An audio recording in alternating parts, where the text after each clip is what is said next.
आशा करता हूं आप सब बहुत अच्छे होंगे। मेरा नाम है सिद्धांत अग्निहोत्री। स्टडी ग्लोस पे आपका बहुत बहुत स्वागत है। बहुत बड़ी बात बोल दी है राजनाथ सिंह ने। दो पॉइंट में हम बात करेंगे। देखिए राजनाथ सिंह एक तो डिफेंस मिनिस्टर, तो वो कुछ भी बोलेंगे वो बहुत बड़ा हो ही जाएगा। सबसे पहले साइकोलॉजी ऑफ मैनिफेस्टेशन। आज आखिरी दिन है, today is the last day to avail this course. Finally हम इसको बंद कर देंगे, बैच को बंद कर देंगे, तो make the best out of it. Already class कल से शुरू हो चुकी हैं, तो 10 टॉपिक्स में हम बताएंगे साइंस क्या है, किंजल मैम आपको समझाएंगी इसके पीछे की। तो सबसे बड़ी बात यह है कि राजनाथ सिंह ने दो बातें बोली हैं। देखिए बहुत सारी बातें बोली है, लेकिन मैं उस पर नहीं जाऊंगा। मैं सिर्फ पीओके को लेकर जो बातें बोली हैं, इससे पहले भी राजनाथ सिंह पाकिस्तान ऑक्यूपाइड कश्मीर को लेकर बातें कह चुके हैं। तो पीओके का इतिहास क्या है? सबसे पहले तो आपको पता है कि 1947 में इंस्ट्रूमेंट ऑफ एसेशन जो साइन हुआ, उसको कश्मीर ने नहीं किया था, कश्मीर रुक गया था, राजा हरि सिंह रुक गए थे। अगर वो पहले ही इंस्ट्रूमेंट ऑफ एसेशन साइन कर लेते ना, तो पीओके कभी भी पाकिस्तान के पास जाता ही नहीं। लेकिन उन्होंने लेट कर दिया, वो पता नहीं किस क्या, और अल्टीमेटली उन्होंने साइन नहीं किया। 26 अक्टूबर को उनको साइन करना पड़ा। उन्होंने तो ये तक बोला था कि अगर अगले दिन पाकिस्तान की फोर्सेस यहां पे आ गए तो मुझे गोली मार देना। ये तो कहिए सोमनाथ शर्मा उससे पहले आ गए। अगर श्रीनगर तक पाकिस्तान की फोर्सेस, वो तो 2 दिन बारामूला में रुक गई है उधर साइड, तो इन्होंने बड़ा लूट खसोट किया वहां पे। वरना ये आगे बढ़ जाते तो फिर श्रीनगर चला जाता हमारे हाथ से। एनीवे, तो अब क्या हुआ कि कश्मीर का मुद्दा फंसा रहा। राजा हरि सिंह बोले कि नाम पाकिस्तान के साथ जाएंगे, नाम भारत के साथ जाएंगे। लेकिन ये कोई, अब भारत ने तो स्टैंड स्टिल एग्रीमेंट दे दिया, लेकिन पाकिस्तान इंपेशेंट हो गया। उसने कहा कि नहीं नहीं हमला करो। तो कबाइलियों के साथ मिलकर इनकी सेना और बाकी इधर से बहुत सारे और भी लोग थे, ठीक है, अफगानिस्तान से, इधर बहुत अमेरिका ने भी मदद की थी, बोला कि जाओ, ठीक है, कबाइलियों के साथ मिलकर उन्होंने हमला किया, बहुत लूट खसोट, बहुत दिक्कत पैदा की। और अल्टीमेटली फिर भारत ने पलटवार किया। जैसे ही राजा हरि सिंह ने इंस्ट्रूमेंट ऑफ एसेशन को साइन किया, भारतीय सेना गई। अब वो पीछे ढकेलती गई ढकेलती गई ढकेलती गई, फिर मामला यूनाइटेड नेशन चला गया, और उसके बाद फिर लाइन ऑफ कंट्रोल हो गई। हालांकि 1965 पे फेंसेस लगाई गई थी, है ना। सरबजीत सिंह जो थे वो पार कर गए थे बॉर्डर को, और एक ट्रक ड्राइवर थे मामूली से, उनको आतंकवादी के चार्ज में फ्रेम किया गया था, क्योंकि कोई फेंसिंग नहीं लगी हुई थी। बाद में फेंसिंग लगाई गई। तो पीओके जो है वो पाकिस्तान के पास ही रहा।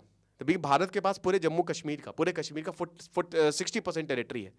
40% पाकिस्तान के पास है, जिसमें से 30% अभी उसके पास है। 10% उसने 1962 के बाद चाइना को गिफ्ट में दे दी थी, शसगाम वैली, है ना। तो अभी क्या है कि जो नीलम वैली है वो पाकिस्तान के एरिया में ही आती है। तो यहां पे पीओके हमारा है, पूरा कश्मीर हमारा है। पाकिस्तान हमेशा उसको आजाद कश्मीर बोलता है, वो कभी उसको पीओके बोलेगा ही नहीं, क्योंकि जिस दिन पाकिस्तान ऑक्यूपाइड कश्मीर हुआ ना, भारत कह देगा कि अब तो खुद ऑफिशियली इनका स्टैंड है, ये अपना बोल रहे हैं। तो अब क्या हुआ कि राजनाथ सिंह पहली बात ये बोलते हैं कि पीओके जो है वो भारत का मुकुट है ना।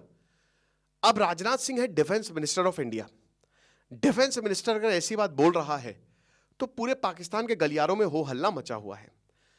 बहुत ही सही टाइमिंग है यहां पे राजनाथ सिंह की। दूसरी चीज एक बहुत बढ़िया और बोलते हैं, वो कहते हैं कि देखिए पाकिस्तान इसको अपनी टेरर एक्टिविटीज के लिए यूज करता है, एंटी इंडिया कैंपेन के लिए यूज करता है। इतना खूबसूरत, जहां पे जो स्विट्जरलैंड भी फेल कर दे, उसको आप आतंकवाद के लिए यूज करो। ये तो आपकी सोच है, मुजफ्फराबाद में आपके टेरर कैंप्स है। लेकिन उससे बड़ी बात यह है कि ये सब खत्म होना चाहिए, ये सब कुछ खत्म होना चाहिए, और अगर नहीं होगा तो हम एप्रोप्रिएट रिस्पॉन्स देंगे। ये बहुत बड़ी स्टेटमेंट है। एप्रोप्रिएट रिस्पॉन्स का मतलब क्या भाई? क्या सैन्य कार्रवाई होगी? आप पीओके को कैसे ले सकते हो? 3 ही तरीके हैं, या तो आप जाके सैन्य कार्रवाई कर दो, सुबह जाओ शाम को पीओके हमारा, लेकिन उसमें विन विन सिचुएशन नहीं होगी, वो लॉस की सिचुएशन होगी, क्योंकि फिर पूरी दुनिया से प्रेशर आएगा, और फिर देखिए पाकिस्तान भी युद्ध करेगा तो नुकसान होगा, ऐसा नहीं है जीतेंगे हम, लेकिन नुकसान तो होगा ही होगा। लोग भी जाएंगे, लोग भी मरेंगे। दूसरा जो सबसे बढ़िया कि भाई विद्रोह करा दो, जो कि कर ही रहे, भारत को कुछ करने की जरूरत नहीं है।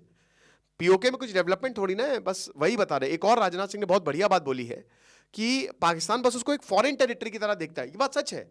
बिजली का बिल आया, भाई रेवेन्यू में कमी है, तो सारा का सारा जो बिजली का बिल है वो वसूलेंगे हम पीओके के लोगों से। टैक्स, बिजली का बिल, गेहूं का इशू, अनएम्प्लॉयमेंट, ऐसी कोई चीज नहीं है जो इन्होंने उनके लोगों के साथ नहीं की हो। भयानक, अभी दोस्तों इसी जनवरी में कितना भयानक, पिछले जनवरी में, अप्रैल में बहुत भयानक प्रोटेस्ट हुए थे पीओके में, बहुत भयानक, पाकिस्तान की सेना के खिलाफ।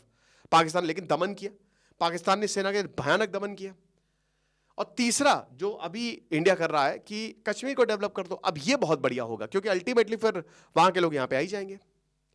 तो कश्मीर को डेवलप करना एक बहुत अच्छा, इसी का फायदा उठाते हुए राजनाथ सिंह ने ये बोल दिया। देखिए अभी सोनमर्ग में जेडमोर टनल और दूसरी अभी जोजिला टनल भी बनके तैयार हो गई है। कश्मीर इस समय डेवलपमेंट मोड पे है।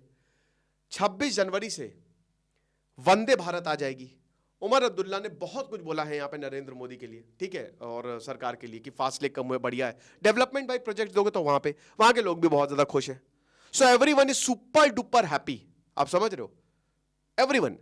तो अब यहां पे जम्मू को एक नया रेल डिवीजन बना दिया, आप समझिए। तो ये बहुत अच्छा आइडिया है। और उसी में यहां पे राजनाथ सिंह ये कहते हैं कि जो पीओके है, और हमेशा देखिए पिछली बार भी राजनाथ सिंह का स्टेटमेंट था कि हम तो वेलकम करने के लिए बैठे हैं पीओके को, हमने तो सीट अगली रिजर्व करके रखी हुई है, आप आओ तो हमारे साथ मिलो तो। लेकिन अब देखिए ये बातें पाकिस्तानी मीडिया में गूंजेगी क्योंकि राजनाथ सिंह ने ऐसा कह दिया है, डिफेंस मिनिस्टर ने ऐसा कह दिया है, और ये मतलब कि अप्रोप्रिएट रिस्पॉन्स देंगे तो एक एक वर्ड की कीमत होती है, ठीक है ना।